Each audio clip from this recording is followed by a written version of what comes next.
Students, good morning.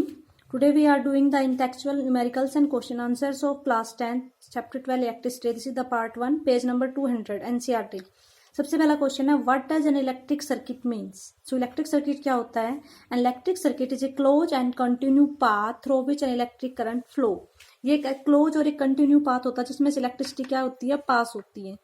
ठीक है, suppose करो हमने यहाँ पे क्लोज कंटिन्यू पाथ लिया जिसमें से करंट फ्लो हो रहा है. ये करंट गया, ये बल्ब ग्लो करेगा और यहाँ पे ये किए, तो ये जो पूरा पाथ है ना क्लोज और कंटिन्यू, इसी को हम क्या बोलते हैं?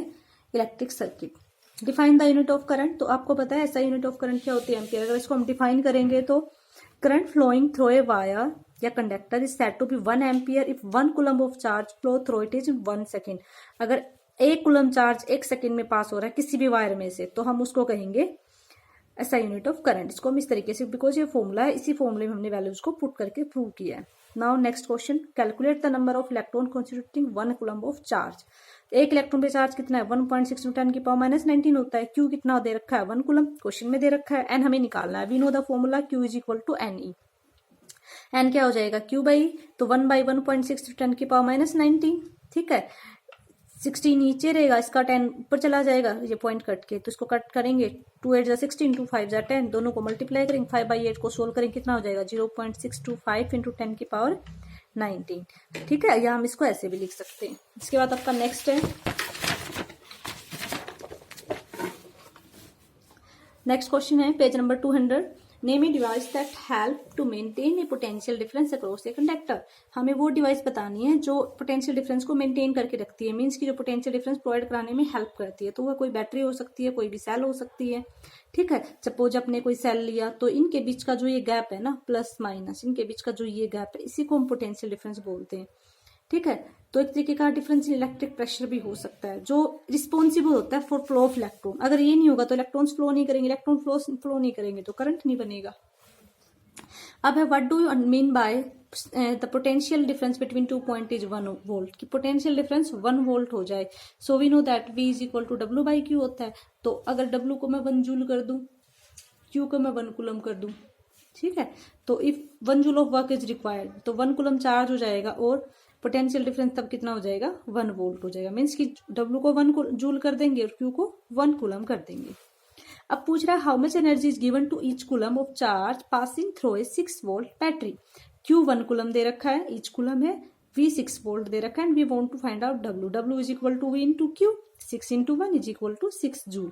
अब एनर्जी को हमने वर्क की फॉर्म में क्यों लिया है? Because amount of work required to move each coulomb of charge is equal to, means की किसी भी चार्ज को एक जगह से दूसरी जगह पे मूव करने में, किसी भी चार्ज को एक जगह से दूसरी जगह पे मूव करने में, ठीक है, जो एनर्जी यूज होती है उसी को हम क्या कहते हैं? वर्क कहते हैं.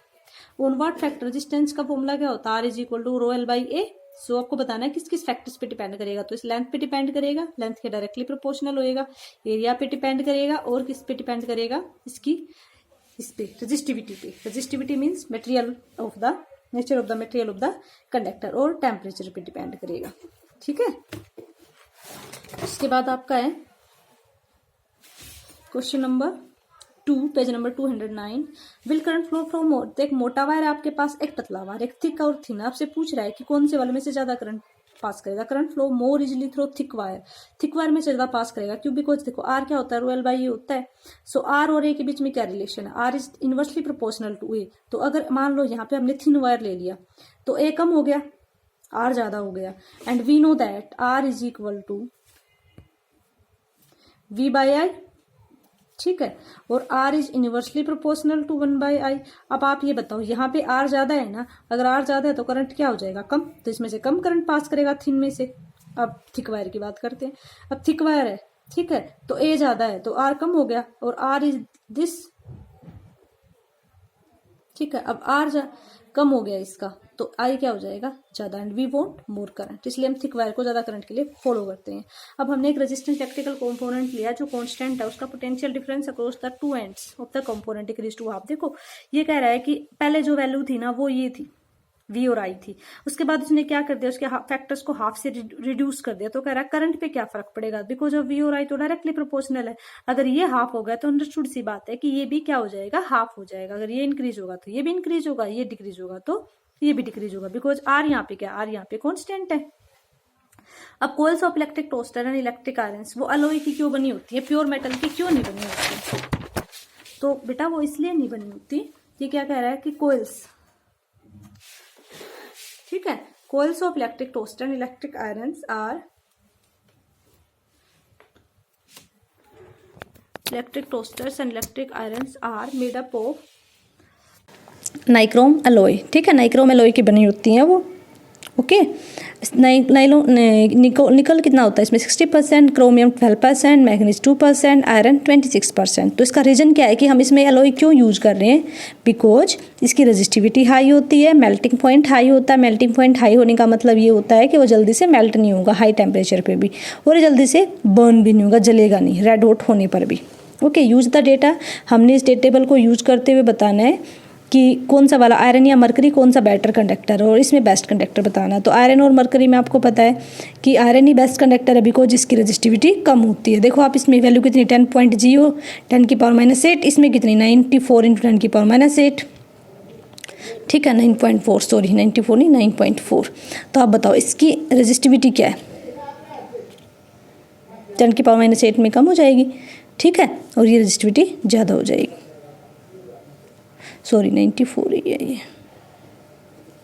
अब सिल्वर बेस्ट कंडक्टर होता है क्योंकि इसकी रेजिस्टिविटी लेस होती है।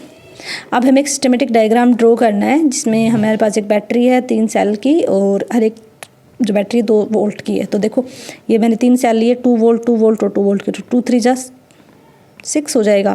की लगा दी हमने, 3 रजिस्टर लगा दिए 5 8 और 12 ओम के, ओके। और इसको किसमें कनेक्ट करना है? सीरीज में हमने कनेक्ट कर दिया है, ठीक है। So thank you friends, this is the first part and in the next part we are discussing the second part, okay, in the next video. Thank you.